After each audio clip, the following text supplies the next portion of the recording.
A very good afternoon and welcome to what is the final of the Creative Exchange Dialogues. It's been a series of 5 conversations that really has spoken to some of the pertinent issues affecting South Africa and society in general, particularly as we respond to COVID-19. My name is Melane. It's my pleasure yet again to be with you today.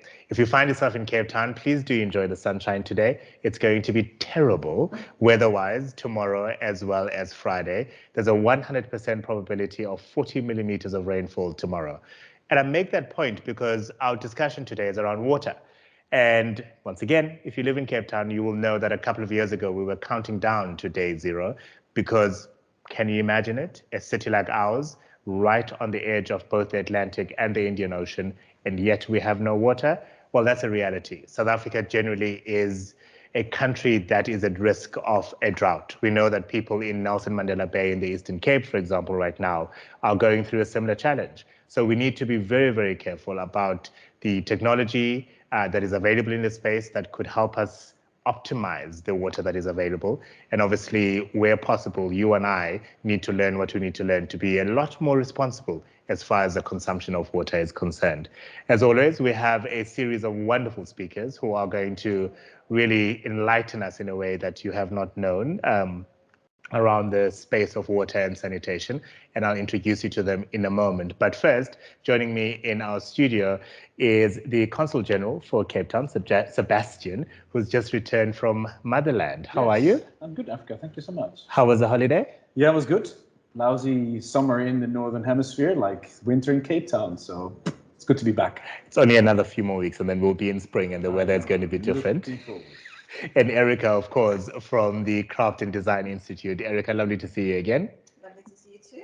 You need your microphone, darling.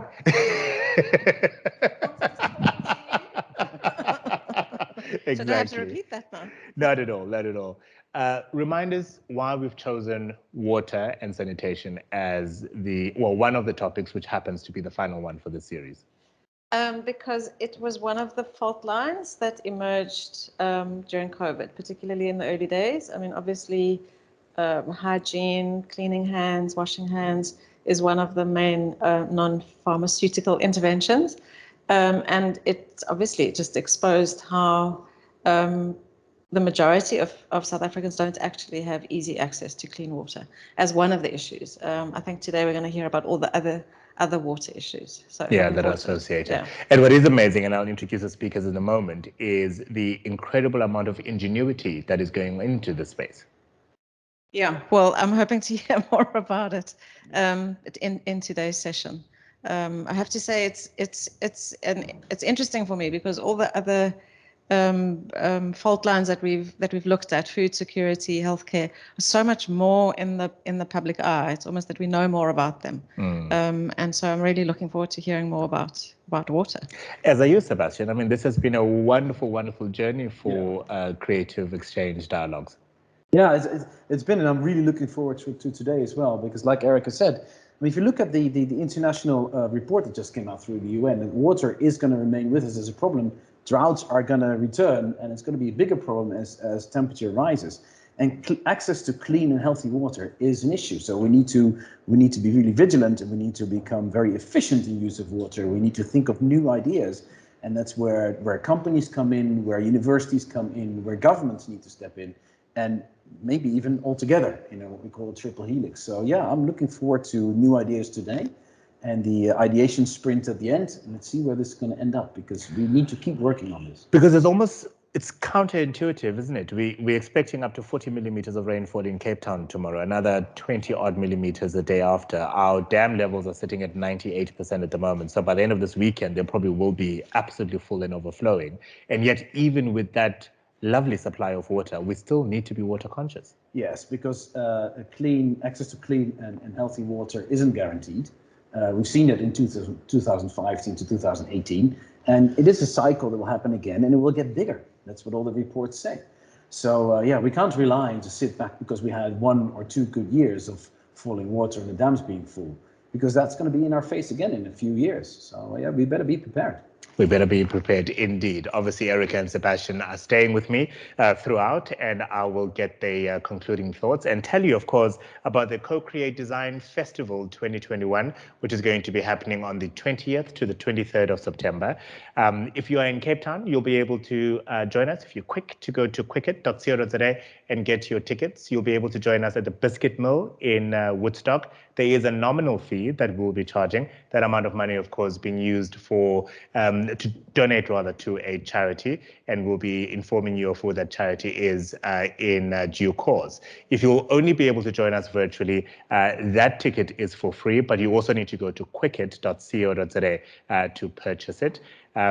Just search for Co-Create Design Festival 2021 and you'll be able to see the program as it stands. And of course, between now and then, there might be a few minor tweaks to the program, but you understand the breakup of the 4 days, which areas we're going to be focusing on, and you can decide on the Tuesday, I want to focus on that and come in for that period of time. Looking forward to having you there as well. And as always, if you have any questions you'd like to pose to any of our speakers throughout the afternoon, you can use the chat function on the platform, and I will make sure that I try to go through as many of your questions as is possible. On to our specialists. The first one is a program manager at GreenCape, based right here in Cape Town.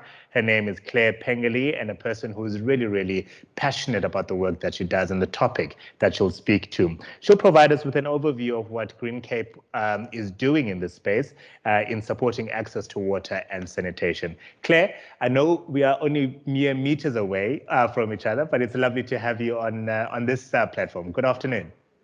Thank you so much. I really appreciate the invite. Hopefully I'm coming through loud and clear. Indeed. As I was saying to Sebastiaan and to Erica, we've got 2 days of incredible rainfall we're expecting in Cape Town. And yet, even with that, we still need to be very water conscious, don't we?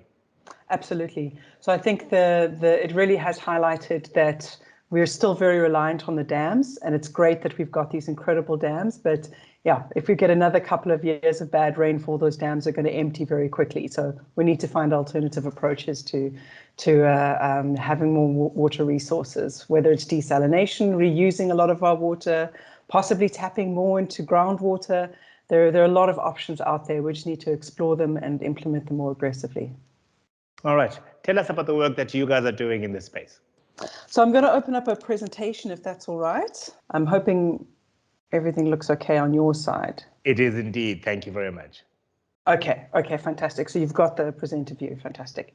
So I think the first thing that I just want to state up front is that I'm taking this idea of a creative exchange quite literally. So I'm going to spend a bit of time talking a bit about who GreenCape is, what it is that we're doing, some of the fun and interesting stuff that we've been doing within the water and sanitation space. But really, this is around the context of really encouraging the audience and the participants that are here on the call today to help me, as a program manager of a team, to give me some ideas around what I should be prioritizing, what alternatives I should be investigating, and perhaps prompting me and interrogating some of the work that I've been doing to improve what it is that the impact that I'm making. So I hope that makes sense, but I think it'll make a bit more sense as I go through it. So just briefly, GreenCape, we're a non-profit organization. We're based here in Cape Town, as Africa said. We're about driving the widespread adoption of economically viable green economy solutions. So as was mentioned earlier, we are around this kind of quadruple helix, should I say. We like to work with businesses, investors, academia and government to really help unlock investment and employment in the potential of green technologies and services to support a transition to a resilient green economy. So today we'll be talking a lot about water and sanitation, but obviously the green economy is much more inclusive of a number of other types of technologies. There's obviously a significant focus on things like renewable energy, thinking about waste and recycling, etc. But yeah, I think just to mention, we're really passionate about driving a prosperous Africa that's mobilized by the green economy. We have a pretty sizable team here in Cape Town. I think we're up to about 43 members at this stage, and continually growing and looking to increase our influence. Shifting back to the actual sector that we're talking about, this may be presented on by a number of the other presenters as well, but I think just to make note of some of the kind of key contextual elements that we're working with.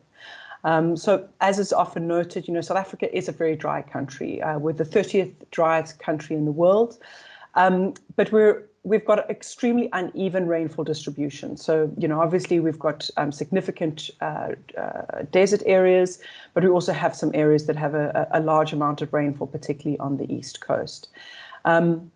We have agriculture is, of course, the largest water user, and I'm fortunate enough also to be supporting the agriculture sector, and I'll talk a little bit about the work that we're doing there around water efficiencies, etc. In terms of what water is available, so 98% of available water, so this is water that is currently available within our rivers and dams, etc., is already allocated. So that basically means that there is very little existing water available for expansion, for growth, and things like that. The water crisis is ranked as the third highest risk for doing business in South Africa currently. And I think just to note that has actually gone down over the last couple of years. Obviously, we had a really significant drought, which was the #1 risk. In terms of access to drinking water, what I've got here are some pretty detailed graphs, but I think just to make a note that, we still have around 3 million people in South Africa that do not have access to a basic water supply. And what we mean by basic water supply is actually having a clean source of water that is actually transported close to or within a person's home. And this obviously varies across the various different provinces. But I think just to make note that, only around 46% of our population actually has water within their home, so piped water in the dwelling. So a lot of users are actually, a lot of other people are actually accessing water from communal taps and things like that. So we still a lot of work to do in terms of ensuring that people have increased access to water. In terms of access to sanitation, around 14 million people do not have access to safe sanitation in South Africa. So water is a huge challenge, but I think when you look at sanitation, that's an even more significant challenge. And again, we've got a number of different types of technologies that are applied within South Africa. Obviously, the flush toilet, so having a normal flush toilet that's connected to the sewer is the thing that we're all aiming for, but there are challenges around that, right? So first of all, it obviously uses a lot of water. And then there are also instances in which it's not necessarily appropriate or it's not possible to connect a toilet to a sewer. So in which circumstances and what are the other types of technologies that you can access that are more hygienic and safe that would still provide a person with a dignified toilet. So I've spoken a little bit about the challenges around the access to water and sanitation. But what does this actually have to do with GreenCape? So we mentioned a little bit up front that we're here around promoting the green economy and technologies and solutions that promote that. But what does that actually mean? So I think just a brief mention as to what do we think about in terms of the green economy. So the green economy is a concept that's typically motivated and discussed in kind of the global north, so the more developed countries in the world. And this is largely framed in terms of climate change. It's thinking about ecologically sustainable futures, etc., about resource efficiency. But in terms of the way that we think about it at GreenCape and the way that it's largely discussed within South Africa is rather a kind of around the growth component of it. So how can we utilize these new and emerging technologies that are much more sustainable to actually kickstart economic growth? And I think it's important to understand that is a lot of how we're actually framing a lot of the work that we do at GreenCape. So I think in terms of our strategic approach and how we try to work within the sector is to really think about prioritization of the opportunities within each of these sectors on the basis of the jobs and investments that they can generate. And then we assess those against our ability as a rather small non-profit organization to actually do something about it, right? So how well are we able to kind of influence an outcome? What can we do with the skills and the capabilities that we have internally? So I think it's important to note that while today we're talking about access to water and sanitation, that's something that we aim for as an indirect impact of the work that we do. So we really look at opportunities to grow the water and sanitation sector. And we want to ensure that the businesses that support that sector are growing, that they're creating more jobs. And we also are hoping that by doing that, there are increased opportunities for water across the economy. So we have increased amounts of economic growth and security that come from having improved economic resilience and water security. So what are some of the things that we do? So I'm just going to, again, just run through a few of the things that we've been doing. And at the end, I'd like to pose the question, I guess, to the audience as to what else should we be doing. So I think the primary role that we fulfill is around trying to think about how to attract local and foreign investment into the water sector. So on an annual basis, we publish a free market intelligence report. This is our latest one from 2021. And a lot of our work is on an ongoing basis. If as an entrepreneur or an organization that's looking to get set up locally in South Africa, we provide them with really independent, free advice as to, where are the opportunities, what are the barriers you need to be aware of, what are the regulations, these are the people that you need to speak to be able to unlock some of those barriers, these are the interesting incentives that are in place. Do you need access to funding? Well, here are some of the funding sources that you could possibly explore. So that's kind of one of our key roles that we like to play. We also try to support investment decisions. So during the drought crisis that was mentioned a little bit earlier, we worked within what was called the Economic Water Resilience Task Team. And what we did in that is we provided technical support to prioritize sectors. So these were largely industrial sectors within the Western Cape. So we assessed the companies that we would support on the basis of how water intense they were. So they're obviously, they need a lot of water to be able to continue going, but then also in terms of their the amount of employment that they also generated. And we went and we knocked on doors, we did calls, we went for site visits, we ran workshops, we developed tools, we ran publications. We were very, very busy basically. We tried to spend we actually managed to rope in quite a significant proportion of the company into helping us. And between July 2017 and August 2018, we met with 400 businesses. And afterwards, we ran a bit of a survey just to get an idea as to, did we do anything useful? Did we help, and what actually happened with the assistance that we provided? And what we were really encouraged to see is that there were investments that were made, around 120 million rand from those 58 respondents. They were responsible for supporting around 52,000 jobs. So we're hoping that through some of our assistance, those jobs were secured. But what I think was really incredible was to see that on average, those businesses had a 41% reduction in water consumption. And I think this is really significant because these are large water users, right? So they're using water in the processes of their production. So to be able to do that kind of reduction is really significant. And yeah, the graph on the right provides a bit of an insight as to the kind of investments that were made by those businesses. So obviously a lot of them looked at alternative water sources, such as groundwater in particular.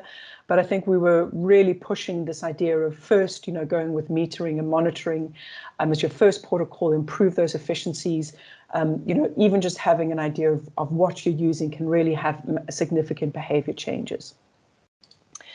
Some of the interesting stuff that we've been doing quite recently is thinking about the end of the pipe, right? So once your wastewater has gone down the sewer, it's treated at your wastewater treatment plant, and And after that, there remains, and often there's treated effluents that is disposed of in the natural environment, hopefully of a decent quality. But thereafter, there is an element left over that's called sludge, right? And it's a major challenge for municipalities. And it is becoming significantly more so because at this point, most sludge across South Africa is actually trucked to landfill. And there was a recent ban put in place around liquids being transported to landfill. And there are a number of organic waste bans coming into play here in the Western Cape, but also nationally. So what we're spending quite a bit of time doing is looking at some of the circular economy opportunities that exist for the beneficiation of that sludge. So it's still quite a new and emerging market. And the graph at the bottom here is some work that we recently did for the city of Cape Town, where we looked at the entire kind of all the different options that could possibly be considered in terms of sludge beneficiation and management, and scored them against a number of different criteria. And noting that this is something that is still going to require a bit of work, but really we were focusing on trying to think about what are the real enabling conditions that need to be in place for some of these appropriate technologies and solutions to be taken up by the municipality in here locally, but also across the country. We create awareness, we publish credible information, so we've obviously got a website, etc. But we also run a couple of other websites. So Green Agri is a website that we do in partnership with the Department of Agriculture, where we put a lot of information on. We pull together and collate information on various projects and publications and things that are happening within the space. We try to look at where are the new innovations coming from. So we've recently done some work for the Water Research Commission. So this is around water smart agricultural market opportunities. So this is really thinking about in terms of improving the water efficiency within the agricultural space, which is obviously a massively important water user. What are the key opportunities that could be realized? What is their current uptake? How ready is the market for it? And ultimately, what are the kind of solutions that need to be put in place to ensure their improved uptake? And there are obviously a number of different options there, from policies to incentives to really just helping in terms of skills and awareness and things like that. So we're quite excited about that work, and we're hoping to see that would have some impact. We also look to try and support entrepreneurs in the innovation ecosystem. So we're doing some work around a Western Cape Water Innovation Network and trying to find the ways of improving the connections within the ecosystem to allow innovators that are coming up and looking to try and access funding and support to enable them to be able to move through more rapidly. We also recently put together the Green Directory. So Green Directory, I'd really encourage you, if you're an entrepreneur and want to get involved in the space, to go and take a look at that website. And really all it is it's a site where it provides all of the green business support services that we're aware of. So if you need assistance in kind of business development training, or you need to know where to get some funding, or you want to know what the latest incubation and acceleration programs are, please go and check that out. And then, of course, if you're running any of these services, please go and let us know so we can add you to that particular site. And then we do a lot of work around identifying where the major barriers are to the uptake of various solutions. So we try and see is it a technical solution? Is it a financial, is it a technical problem? Is there a financial challenge or a regulatory barrier? When we try to put some work into figuring out what is the actual issue and how could we possibly address that? So one publication we've recently put together is, a lot of companies want to work within or access the public sector water market. And it's really difficult to do so, right? The public sector is really tricky to access. And as a small entrepreneur or as an emerging business, what are really the viable opportunities for you to be able to access this market, considering that they are the largest buyer of water and sanitation services and technologies? And more recently, Erica mentioned it earlier, is that, there's been quite a significant focus, due to COVID on some of the real service delivery challenges we have in low income and informal settlements. And we're also spending quite a lot of time thinking about, if we're in this current environment are unable to deliver services in the traditional manner, what are the kind of alternative service delivery opportunities that are possibly available?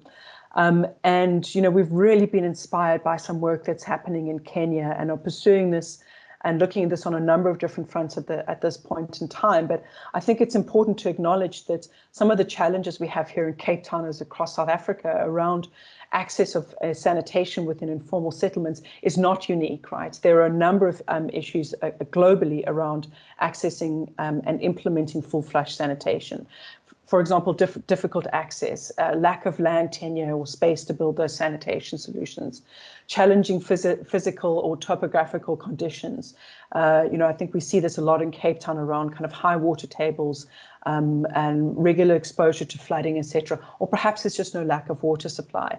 So, there really needs to be a rethink and a visitation as to how we could possibly meet these challenges so the populations that are working with and living within these informal settlements can benefit from adequate sanitation service, which is obviously massively important for hygiene and just general dignity in terms of life. And then finally, one of the recent projects that we've been working on is around the Green Outcomes Fund. So this is around rewarding businesses who generate green outcomes. So whether you're generating renewable energy or you are saving water, it's around trying to promote investment into them by various equity investors or funds that are aiming to perhaps take a little bit of a risk, right, on some of those green SMEs that possibly they wouldn't look at. But this is a way of helping incentivize them into looking into some of those opportunities and some of those solutions.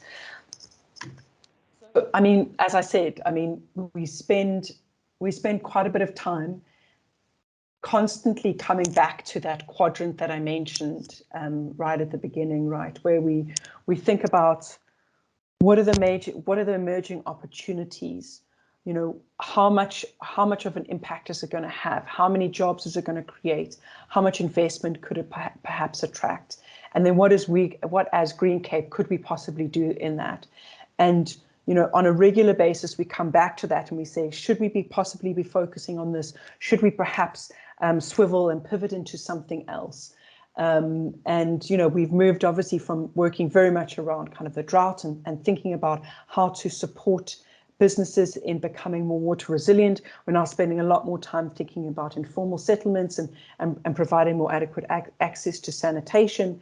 But I think just to say that we're really open to being challenged on what it is that we're doing and to be for new suggestions as to where we should be putting our time and activities and energy, because we've got a lot of energy and we're really passionate and we really want to make a difference in South Africa.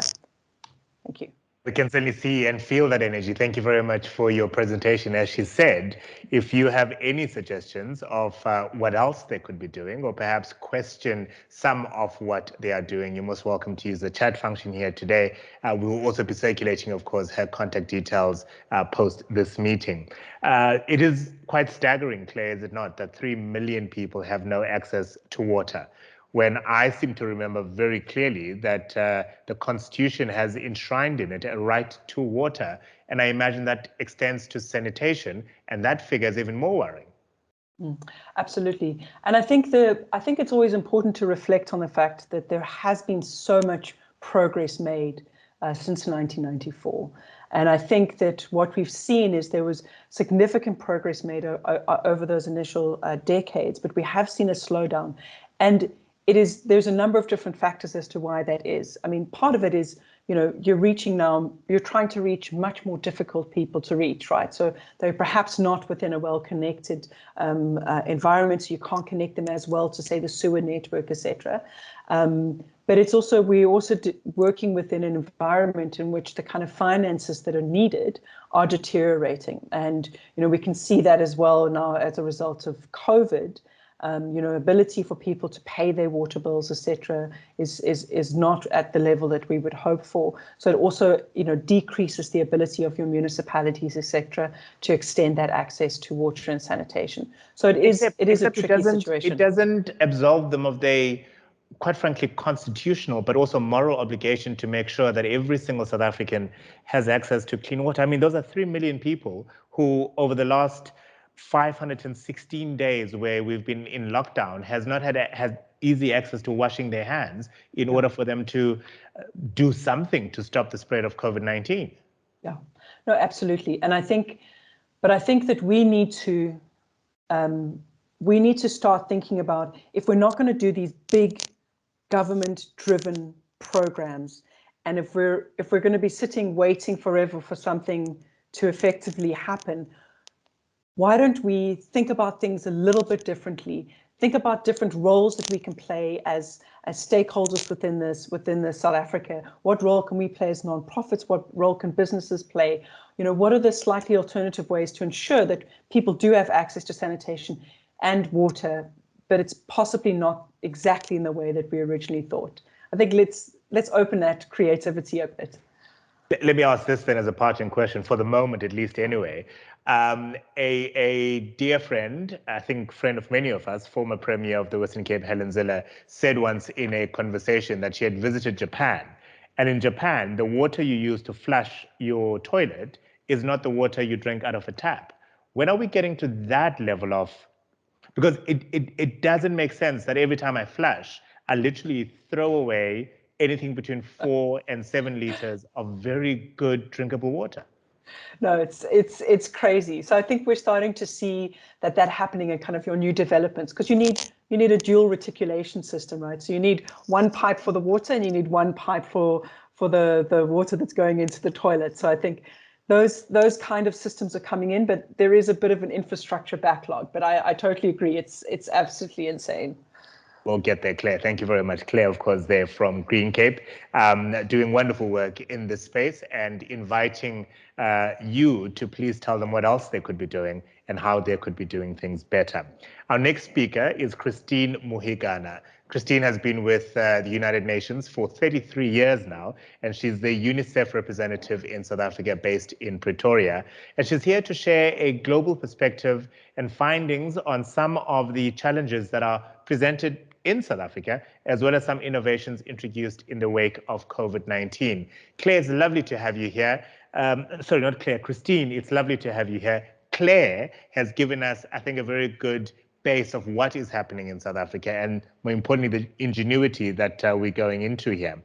How do we compare globally, and what are some of the opportunities that we can learn from our global partners and put them in place here in South Africa? Good afternoon, Africa, and thank you very much for having UNICEF on this event. It's great to be in the company of Craft and Design Institute, GreenCape. We just heard from Claire, National Business Initiative, the Netherlands Consulate General, and you yourself, of course. Africa, and all the participants in this conversation. I'm going to try to share my screen. Okay. So I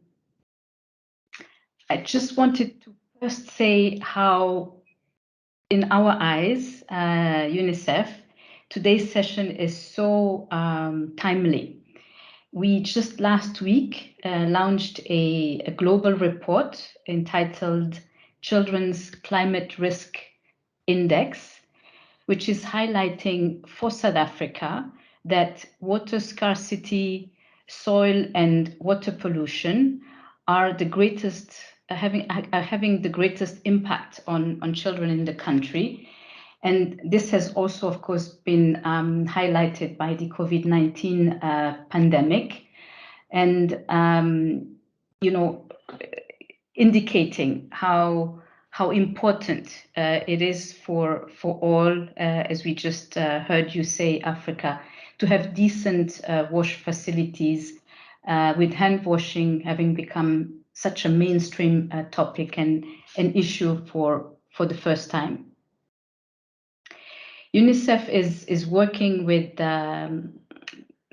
what we want to do is work with South Africa to reimagine, you know, this water, sanitation and hygiene space, so that we can together achieve, or at least support achieving sustainable development goal number 6, which would in turn for us as a, you know, child-focused organization or agency, it would help us to improve the well-being of every child, you know, in the communities where they live. We want to work on a response that would use innovations like Claire just mentioned in her intervention before me, ICT, and mainly Africa. What we would want to do is make sure that we engage and put children and young people at the center of what we want to do in building sustainable and dignified wash systems. So that, you know, while we do that, we build understanding and ownership over the long term of what we want to do. The other thing I want to talk about this afternoon is that if communities don't have access to decent wash services, children will be the most impacted, and they are already the most impacted. In this country, where 27% of children aged under 5 are stunted, this is particularly essential because you know, at the root cause of stunting, you know, poor water quality is you know, is one of the reasons. Sorry, I'm trying to move. Yeah. So to come back to, you know, what I was asked to talk about this afternoon in terms of what the situation is, and globally, and you know, how South Africa compares to that. I just alluded to the fact that we just launched this report, which is child-centered. It highlights for South Africa that water scarcity, soil and water pollution are having a great impact on children in the country. There's a ranking in that report. It's a very useful resource, and I'd encourage you to look at it. And South Africa actually comes out ranked 72nd among nations in terms of risk and vulnerability of children in this area. And as I said, you know, children are particularly in fact affected because, you know, they're already poor and have poor nutrition. And climate change and extreme weather events like drought and floods, of course, can deplete and contaminate water supplies, which in turn, and then in turn, unsafe water and sanitation can lead and worsen this malnutrition or undernutrition situation that I was just talking about. The things that I may perhaps not need to dwell on, because Claire in her presentation already, you know, mentioned you know, how South Africa is impacted, you know, by climate change and environmental, you know, degradation. So what I want to perhaps now focus more on is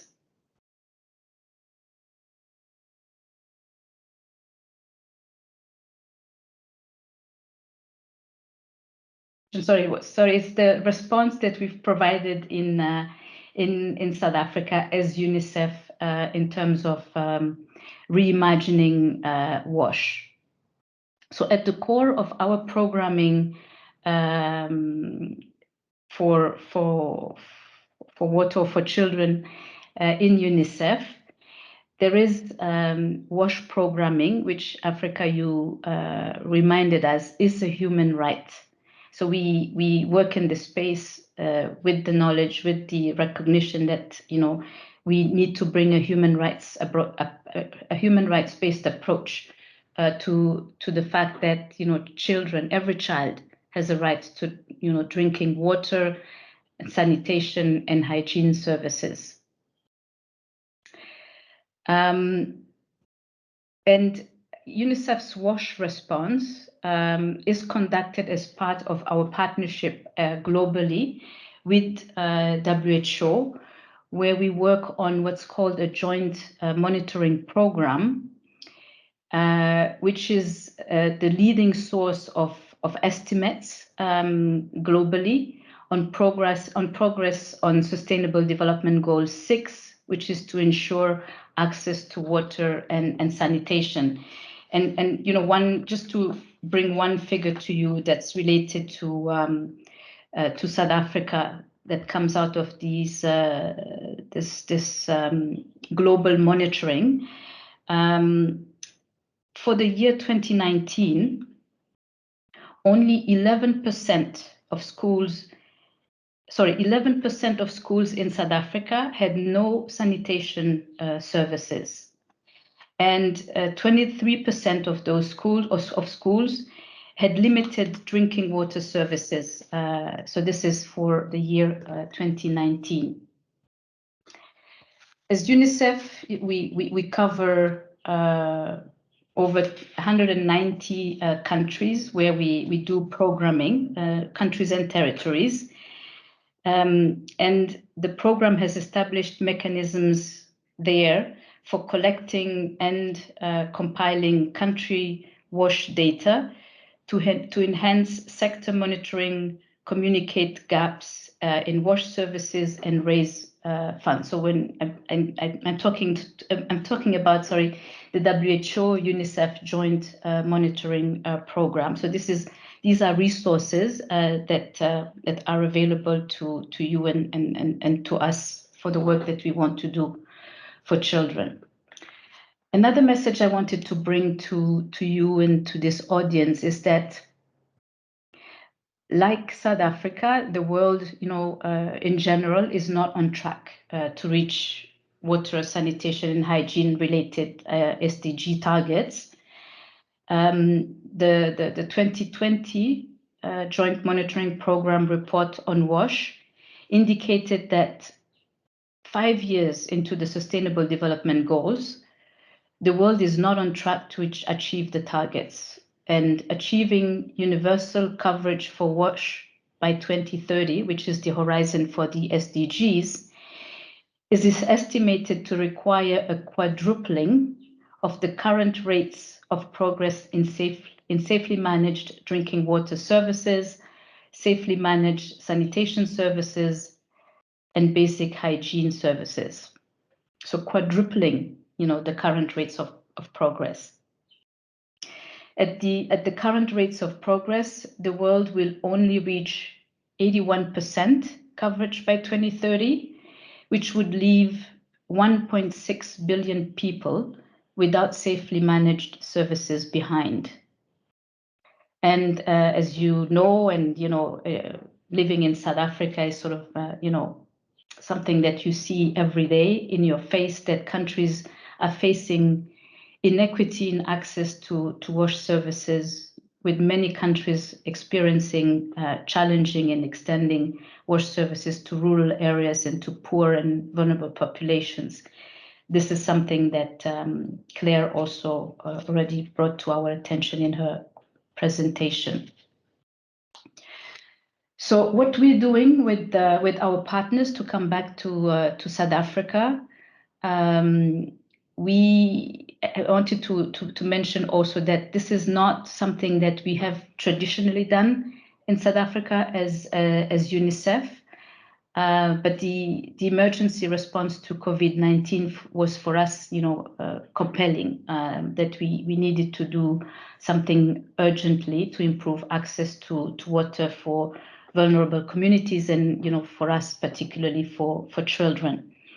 And we were driven by a poll that we conducted in 2020, in which young people said that water shortages in their communities was one of the main barriers to hand washing, with only 36% saying they had washed their hands more than 5 times the day before. So we decided that it was necessary for us to launch a wash program in South Africa. We have them in most other country where we work, but it wasn't the case in South Africa.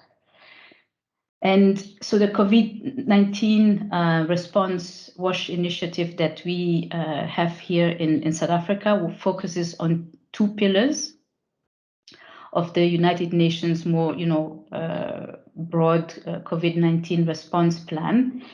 One is infection prevention and control, which we do through the installation of hand washing with soap stations and provision of wash kits, which contain critical supplies. And the second pillar is wash risk communication and community engagement. So to date, we've been able to install 428 hand washing stations in sites where access to water was otherwise limited or limited before. And this includes 228 schools. The hand washing stations that we install include COVID-19 measures such as self-closing, minimal touch taps, storing water in tanks for at least 500 hand washes a day, social distancing markers to ensure that users of the stations adhere to COVID-19 regulations. And also they include behavior prompts through stickers on the stations to remind learners when it's in school or vulnerable communities to practice good COVID-19 hygiene behaviors, such as washing their hands and wearing masks. So a quick word on what how we're trying to innovate in this space, while recognizing and acknowledging, as I said, that this is a space that's in any case new for us in UNICEF in South Africa. So we utilized a range of media and social media campaigns to support efforts for COVID-19 hand hygiene behavior change, maintaining social distances and wearing of masks. So this, the risk communication, community engagement is normally something that you would do door to door, in communities. And as you know, this is something that has been challenging with the COVID-19 pandemic. So a lot of use of media and social media campaigns. We also shifted during the lockdown from in-person programming to distance and remote delivery, which has made digital development integral to how we work in the field. There are examples of what we do, particularly to support governments in the area of health, and we work on that with WHO. And then the last thing I wanted to mention is one of these frugal innovations where we launched a what's called the Tippy Tap campaign in 2020 to harness digital media to provide training to young people on how to construct a tippy tap, which is a device, very basic device for hand washing. And we also brought the dimension of engaging young people in this exercise by using a platform, a Zitlo platform. So what we do, and this is what the tippy tap, basically looks like. But when it's done in various contexts and situations, it looks slightly different. We also want young people to use their imagination as to how they can do it in their own their own context and with the resources that they have. And so the idea behind also the Slato platform was to give some incentives for young people to get into these kinds of interventions, whereby they could receive data, they could receive vouchers for food, they could receive support for example, building a CV. So various ways of bringing young people, children, to doing these kinds of things, learning also the importance of water resources and how you build a device that also changes the behavior of how we need to change behavior in the context of COVID-19, but also rewarding them for making it valuable for them to engage in this space.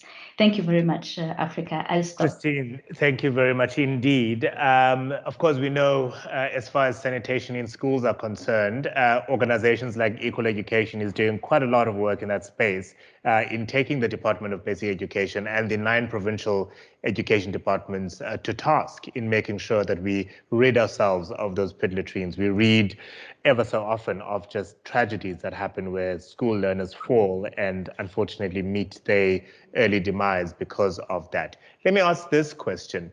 We are obviously responding to the challenge of COVID-19, which means I imagine a lot of resources are being redirected to that.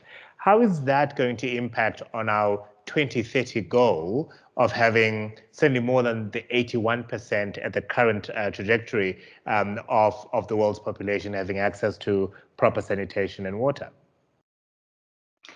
Yeah, I mean, clearly there is a diversion of resources, not to respond to the pandemic. But what we hope and what we're advocating for is for the COVID-19 response to be an opportunity also to look at how we can do things differently. While we respond to the COVID-19 pandemic, make sure that we do that while having in mind what else needed to be addressed. So if we are now bringing water and sanitation to schools that didn't have it before, it is not so much a diversion because we are addressing a need that was there. So in responding, in allocating the resources to bringing water and sanitation and hygiene where it needs to be in the most remote, vulnerable areas, let's make sure that that's where we start, as opposed to where maybe it is possible for those affected to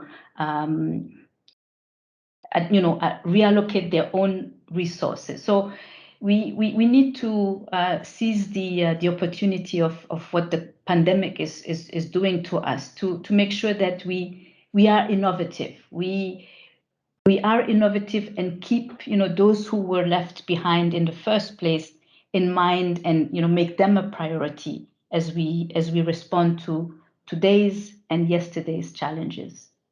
Indeed, I mean, the popular saying is that we should never waste a good crisis, isn't it? And I'm hoping that out of this crisis will come quite brilliant innovation. You made reference to the Global Monitoring Resource Report. Obviously, we'll share a link with your permission to those participating today so that they can have access to it. Christine Muhigana, the representative in South Africa for UNICEF, thank you very much for joining us today. Alex McNamara is our final speaker today. He's a program manager at the National Business Initiative initiative. And today he'll be looking at the innovative ways that businesses are adapting. They are as well as rising to the challenges and, of course, the work and growth of the initiative itself. Alex, it's lovely to have you here. Good afternoon. Thank you so much, Africa. Great to be here. You can hear me fine, eh? We can, yes. Thank you very much. We've had a look at what the South African context is and the incredible work that is being done by GreenCape. Christine took us through the work of UNICEF in responding to certainly access to water and sanitation needs in as far as it particularly impacts on children. What is business doing in this space, and what is there to celebrate, I suppose? What are the opportunities that we can pluck away at in addressing this very real challenge? I mean, I think business is doing a lot, and hopefully my presentation will cover some of that. I think one of the key things they've done is they've learned that they have to think and work outside of their own fence line, so outside of their own operations. That, I think, is probably the key paradigm shift that has brought them into working on water access, on sanitation, and on hygiene, as I'll talk to a bit later on as well. And I think they've also recognized that there are commercial opportunities where you can have a benefit for society and a benefit for business as well. So, but if it's okay with you, can I get going? Because I think it'll probably Please go ahead. Yes, no, definitely. Sure. So, and I'm just going to focus, Africa, on a very small snippet of what we do and the work related to water access, and specifically to hygiene, to hand washing, in fact, just because of it's topical at this point in time. If you're not familiar with us, MBI was founded in 1995, and we have basically worked for the last 25 years just to tackle some of the biggest social and environmental challenges in our country. So our work is specifically geared towards dealing with unemployment, so specifically youth unemployment, environmental sustainability. We have work on gender and transformation, anti-corruption. You know, it's a wide range. We're also, like GreenCape, we're also not for profit, but we're a bit different because we are a member-based organization. So we work very closely with business. So we have about 80 company members, and they're effectively our partners in how do we tackle these key social and environmental issues in our country. We also have a whole host of partners, specifically in water. Some of them are listed there at the bottom. But I mean, I think suffice to say that MBI is a critical bridge between business and government in South Africa, and plays a very important role in bringing, I guess, both local and international best practice to the fore in our country. I won't go into the detail. I mean, but you know, just so you know where our water program comes from, it's been operating for about 8 years, almost a decade. We play an important role in trying to strengthen company practice on water. How do we take the best opportunities and the best practices and scale them? And some of those have been around water access. Some of them are around more nuanced areas as well. Our second area is how do we improve the resilience of key catchments? Basically, what we mean by that is, where are there critical economic areas of our country where water is a grave risk, a significant concern? And there we worked a bit with GreenCape on the Western Cape drought and the city of Cape Town. We've primarily focused our efforts on KwaZulu-Natal and Gauteng, the Vaal system. And then also to unlock investment. Similarly, you know, where we want to really create jobs, we want to create economic opportunities, right? We don't want to just leave it at certain interventions that are not sufficient. That's in a very, very broad nutshell. But I think, as I was saying in the beginning, one of the things that's happened is when corporates start to think not just about, okay, companies must think about their own operations, their own water efficiency.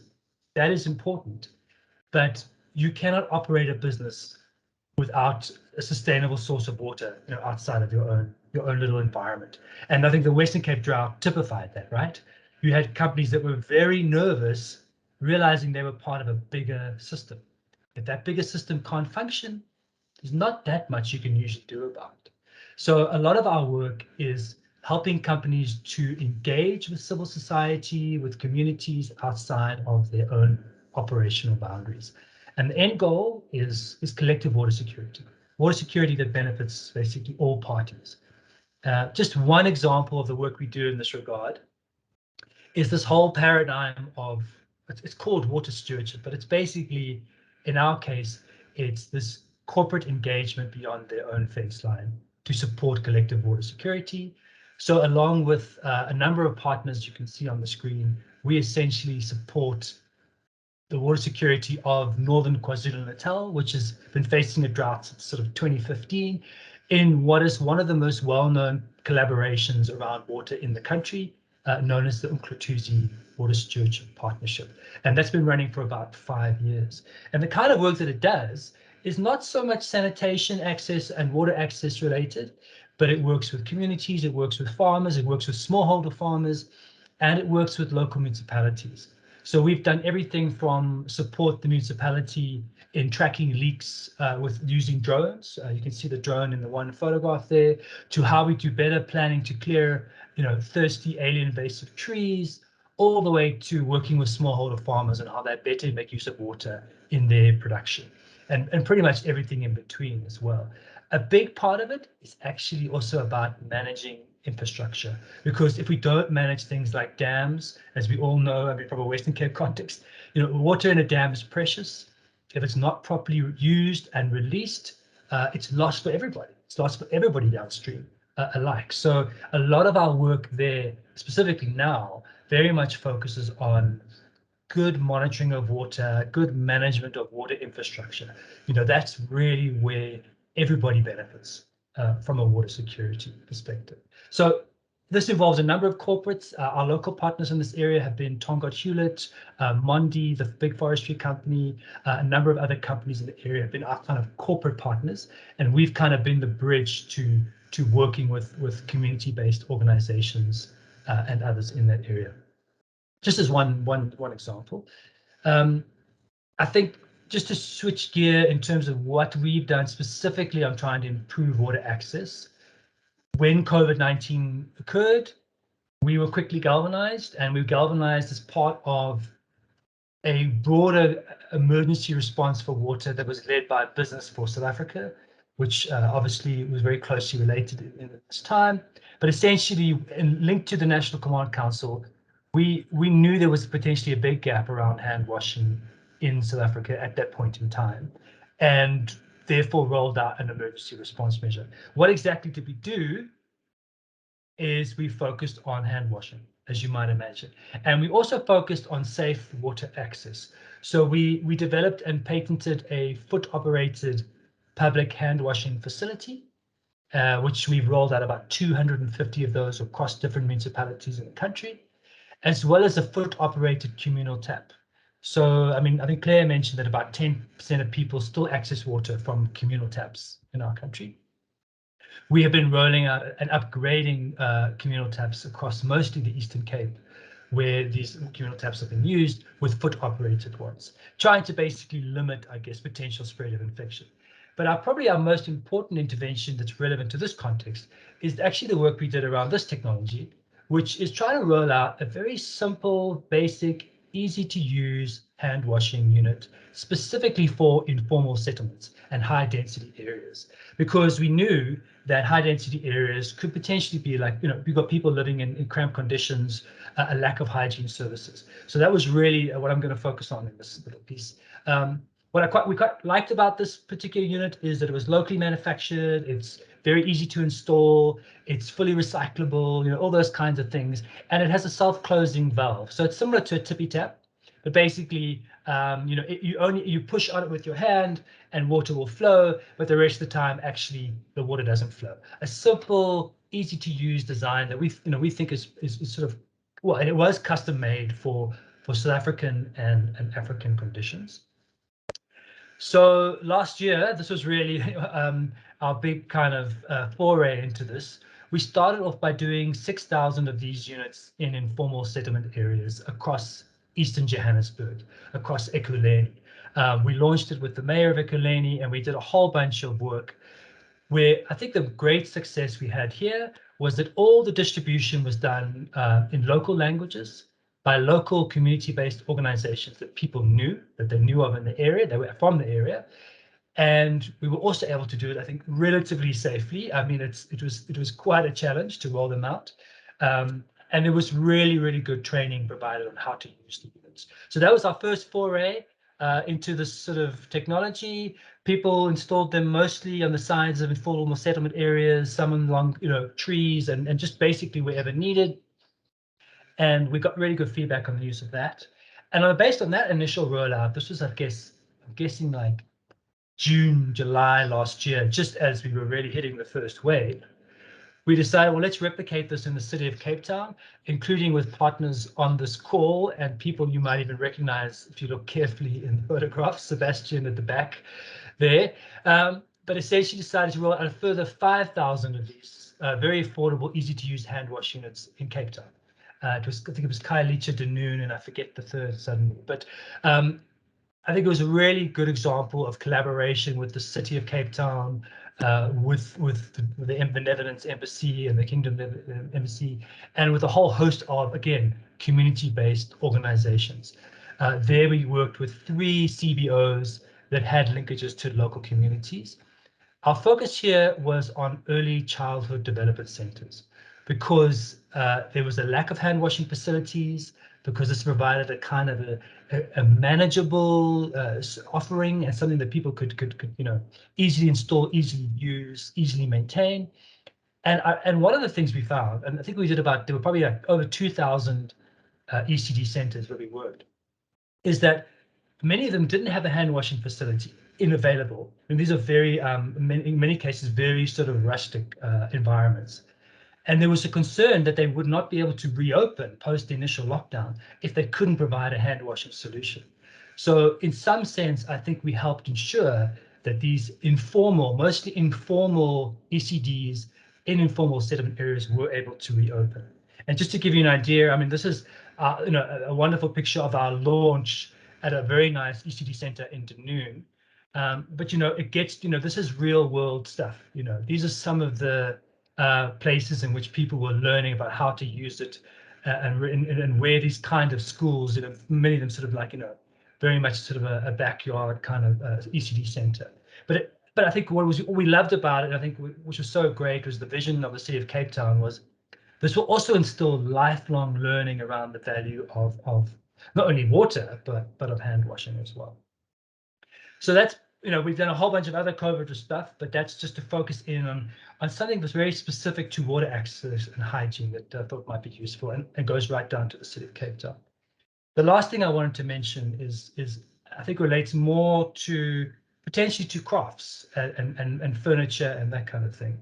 But before I do that, I just also wanted to finally just again acknowledge those sponsors that really played such a key role in that COVID-19 work that we did earlier.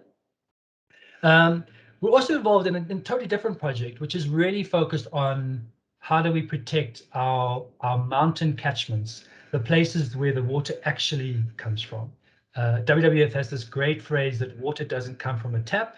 It actually comes from rainfall and runoff, and particularly it comes from our high mountainous areas that provide a lot of our water. So we're part of a 5-year project there with SANBI and various other organizations. But a lot of the work that we're doing is trying to clear things like invasive alien trees, restore wetlands, and basically restore the ecological integrity of the places where water comes from. And that includes in the Western Cape, as you would see from the map there, up towards the sort of Malmesbury area and the general Greater Cape Town area, as well as the Mgeni. Our particular role in the project is thinking about how can we almost like benefit nature and benefit business at the same time, which I guess takes me to my final slide, which is what do we do with all this cleared invasive biomass material? So just to give you a bit of context, you've got invasive trees like eucalyptus and wattle that are growing at a rate that we can't clear fast enough and are sucking up a hell of a lot of water. As one example, there is a local furniture manufacturing company in South Africa called Homewood that is turning this invasive material into furniture and fittings and various other things. And so it's called the Amanzi collection. It's kind of the environmentally conscious approach. But it certainly seems to us that if we can clear invasive species and we can turn that into products, we can generate jobs, we can improve water security.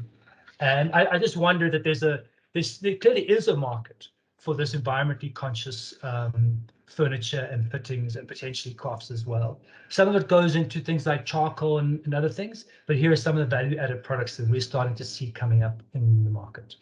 Just a final thought from my side. Thank you, Africa. Alex, thank you very much. Give me a good design of that environmentally sensitive product and I will buy it for sure. And I'm sure there is a market out there for it.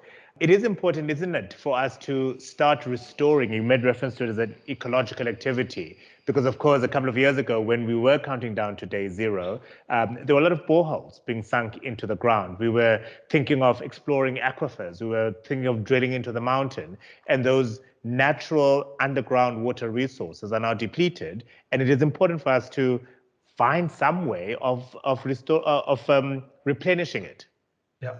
What the science tells us, the latest science, is that if we clear invasive trees, these thirsty trees, if we then restore the grassland areas in these mountain areas, we will improve runoff quite considerably at a very affordable cost. So this kind of scientific work has already been done for the likes of the Western Cape and KwaZulu-Natal. The other key thing is you'll have more runoff available in dry periods. So one of the ways we can make more water available is definitely through improving our mountain catchments. And that is exactly why things like the Greater Cape Town Water Fund were established, which is already working with a whole bunch of partners to clear invasive trees in the areas where water and runoff actually come from.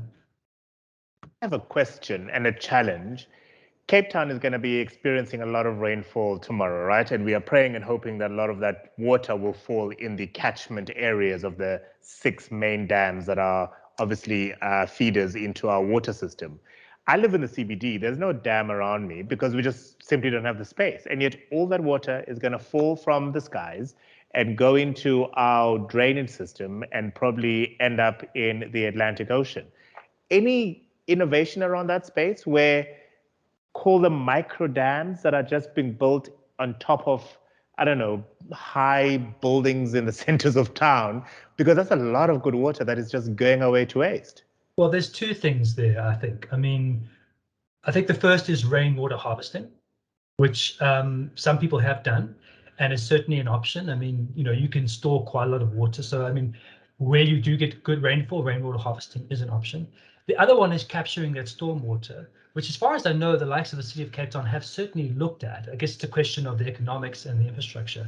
But I would imagine that Claire is probably the expert on whether the capturing of that storm water is something that's already being done or really will be taken seriously. But I do agree. We must capture all available sources, right? For sure. The one big takeaway from me, though, is that collaboration is always important. Businesses wanting to be a part, and if you can come with innovative solution that makes business sense, then there'll be support for such initiatives. Alex, thank you very much for joining us. Alex McNamara is with the National Business Initiative and is its program manager there. Many of you are already playing in the space. And of course, in inviting you to the Co-Create Design Festival 2021 in September, we are hoping you're going to bring along some wonderful sort of innovation that you're already working with, opportunities that are available, and perhaps looking for investment. And to showcase an entrepreneur that's already doing incredible work in this space, it's the company LiquidGold, converting toilet resources into a bioproduct through unique dry sanitation technologies. I can't wait to see this. LiquidGold is an exciting high-growth company in the dry sanitation technology, as well as the circular economy of toilet resources. We convert toilet resources into a bioproduct through our unique dry sanitation technology. The core product is the EcoFlow, which converts existing urinals into 100% waterless urinals. We also have the WeStand, which is Africa's first gender-neutral pee-only toilet. The last one is the e-container. The e-container is a 100% decentralized evolution facility that we are deploying into schools, festivals, off-grid communities, taxi ranks to help aid on safe sanitation and save on water. Some of our customers are corporate clients, public sector and the mining sector, currently using our technologies. There needs to be a revolution in terms of water and sanitation in South Africa. Currently, sanitation uses a significant amount of water for flushing, and we need to start looking at much more innovative solutions where we look at non-sewered options for sanitation. LiquidGold was the winner at our Water Innovations competition that was held in 2018. They provided a solution for sanitation that is highly innovative. Because of the fact that their sanitation is waterless and you're able to recover resources from the waste that is recovered, it creates a more financially viable solution for alternative sanitation. LiquidGold is on the trajectory where they're being very innovative, and they're actually creating a pathway which we are learning from, because they are taking technology and they're beginning to apply it in a variety of business models and demonstrating and showcasing how we can turn this into a value proposition. There is this valuable commodity in human waste, urine, and that can be harvested and possibly turned into a very good value proposition industry. How do clients benefit off our technology is through the water savings, so it reduces their water consumption by up to 30%. There's no transfer of bacteria, it's safer, it's quicker, and more importantly, you're reducing 230 kilograms of CO2 a year off 1 urinal bin waters. We want to become the leaders in the dry sanitation space, as well as put the sanitation economy on the map.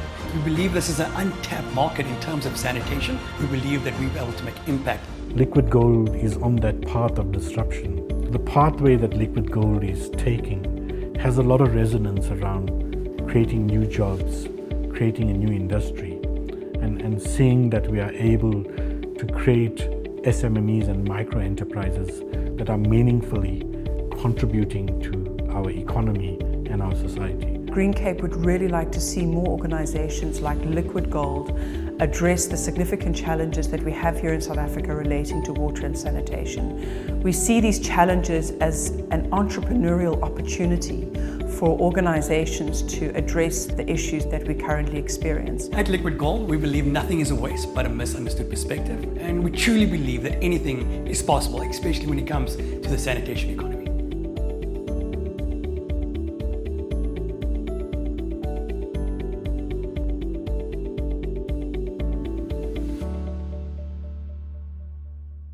Well, that's certainly fascinating.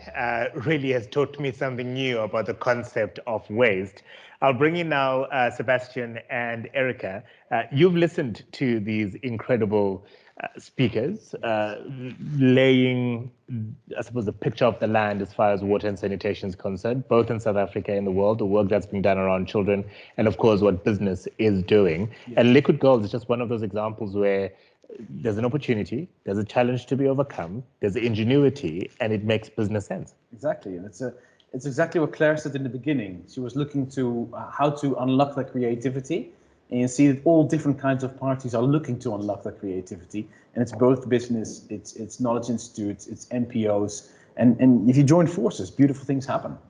Because, I mean, some of the challenges are real, aren't they? To have, in a South African context, 14 million people who have no access to sanitation whatsoever, 3 million people having no access to water, it's just, it's incredible. Those are shocking numbers in 2021, and it's hard to realize what that means for so many families and so many people, and it needs to be changed. Absolutely. Erica, some interesting innovation, though, in this space, isn't there?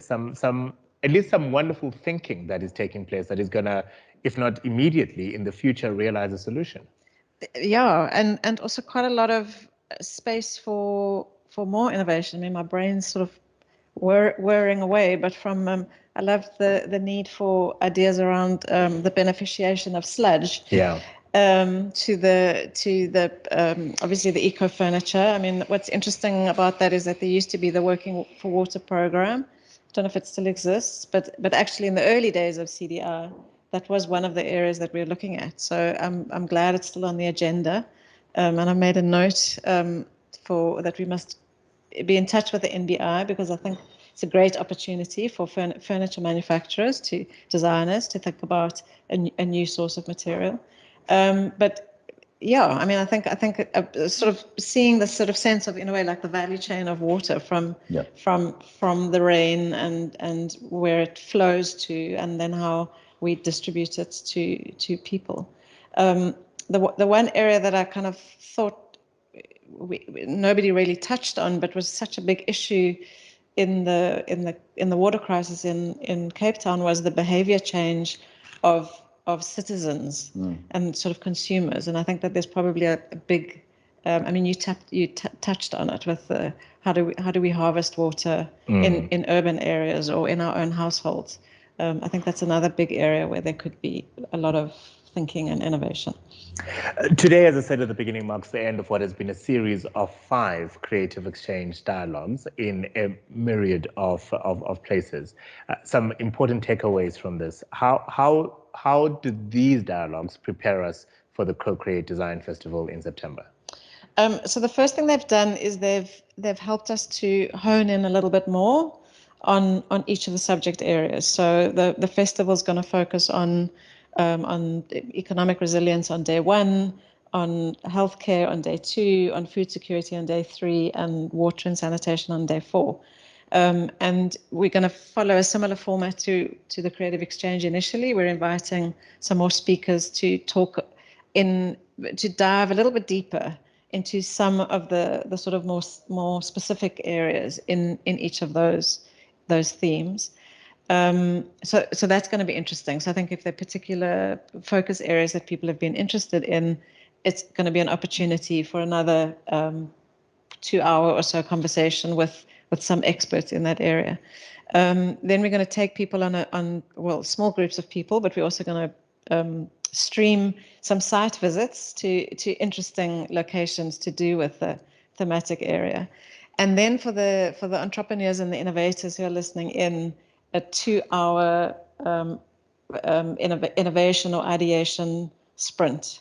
So for people who have ideas, who are working on ideas, or who these conversations have provoked new ideas, an opportunity to sit around a table with a couple of colleagues and really think through what is the problem I'm trying to solve and what could be some of the solutions.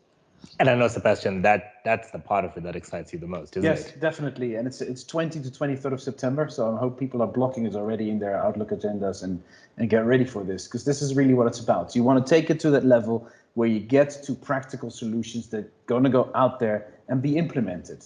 And I'm also happy to hear that after Co-Create Design, it doesn't stop. Yeah. It will be taken further to a Resolve Challenge with CDI and the City of Cape Town also joining forces, where the next step in this ideation process will be taken and even more practical implementation will be sought. And that's really what it's about. You want to get it implemented. It's not about creating beautiful ideas and then going away home feeling good. It's about making that change in the field, in people's houses, and getting that circular economy going, where things don't go to waste but get reused, so we get more efficient and we protect ourselves and our planet. That's what it's about. And with climate change, we need to. We absolutely do, and I cannot stress that enough, that the conversations have been amazing, the innovation has been outstanding, but for me, it is about getting that solution that will be implementable, measurable, where we see benefit for the people of South Africa, and if it's an idea that can be transferred to other parts of the African continent in the world, then definitely the case. I asked you this at the very first Creative Exchange in March, I think it was, but I'll ask it again. Why is the government of the Kingdom of the Netherlands looking to continue supporting this kind of space? Listen, we can't do this alone. We have to face the fact that you have to collaborate internationally, get the brains together, get the brain power together to get these challenges right and get the solutions. And that's very much what we're doing. We're Co-Create SA. That's also, you can follow us on Twitter, on Facebook, Co-Create SA NL. We try to create partnerships which really get to this implementable results. And if you do it together, more brain power, more money, more forces together, bigger chance of getting the solutions. And I should note that it's not limited to just the topics that we've covered in these series of dialogues and what will be covered during the festival. If you are creating something that is potentially a solution to what is a real challenge, talk to you. Exactly. Always available. Always available. And he means that, by the way. He absolutely does. Just a reminder then that it's happening on the 20th to the 23rd of September. If you would like to be one of the handful of people that will be allowed at the site where we'll be streaming from, which will be the Biscuit Mill in Woodstock, do rush to quicket.co.za. We'll ask you for a nominal fee, and that the entirety of that amount of money will then be donated to charity. It won't be coming into Sebastiaan's pocket. And we will be sending out a link to all of the participants, of course, who are here today. And if, as Erica detailed, the 4 days will be looking at different specific things. If in your network you know of people who you think will most benefit in being exposed to that conversation, perhaps they're already working on ideas that could be part of the ideation, whatever the English word is, that part of the program, I'm sure they will really appreciate you telling them. 20th to the 23rd of September at the Biscuit Mill in Cape Town. We will be streaming it live. Should you not be able to join us there and can only follow it virtually, you also need to go to quicket.co.za in order for you to purchase your ticket, which will cost you zilch, zero, nada, absolutely nothing. Okay, that's it. It's a slightly early sort of end to the day, but I think it's been a wonderful and fruitful conversation we've had today. Thank you very much to Claire, to Christine, and to Alex for your incredible insights and exploration of what is a very important topic. And of course, lovely to hear about the work that LiquidGold is doing. I'm looking forward to seeing as many of you as possible during that Co-Create Design Festival in September. If you are in Cape Town, it's going to be raining tomorrow. Please be careful on the roads. And if you have some sort of tank that collects water, collect as much of it as possible because it's going to come in handy. Otherwise, have a wonderful Wednesday.